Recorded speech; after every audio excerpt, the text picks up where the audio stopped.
morning, this is John and you'll see Tayanis live at Santa Ana, Tacloban. Heat index up to 44 degrees Celsius seem to affect 12 areas. April 19 says Pag-asa. Heat index in 12 areas of the country was forecast to reach the danger level up to 44 degrees Celsius on Friday.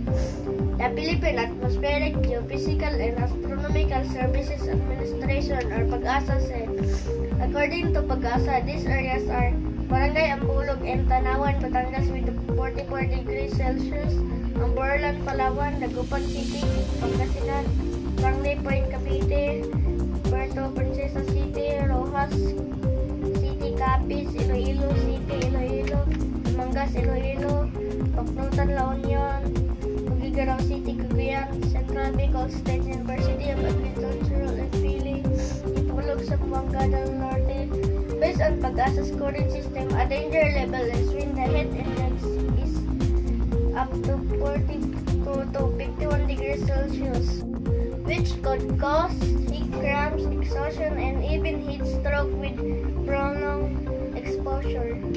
Pag-asa defines heat index as a measure of contribution that high humidity makes to abnormally high temperature in reducing the body's ability to cool itself. To prevent the effects of roasting weather, Pag-asa said the public must limit time spent outdoors, drinking plenty of water, avoid tea, coffee, soda, and liquor, use umbrellas, wear hats, and wear sleeve clothing outdoors, and schedule heavy-duty activities on the cold periods of the day.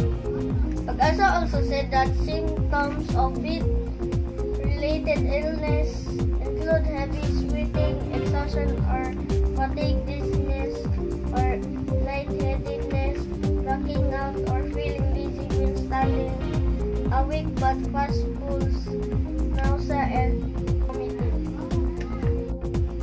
In case of emergency, Pag-asa advised the public to do the following. Move the person to a shady spot and lie him or her down with legs elevated. If conscious, have them to seek cool water. Remove clothing, apply cool water to the skin, and provide ventilation. Apply ice packs to the armpits, wrists, ankles, and groin. Bring to a hospital emergency. Again, this is Daniel C. Tayanis from Grade 5 Integrity News Reporting. Stay tuned for more updates.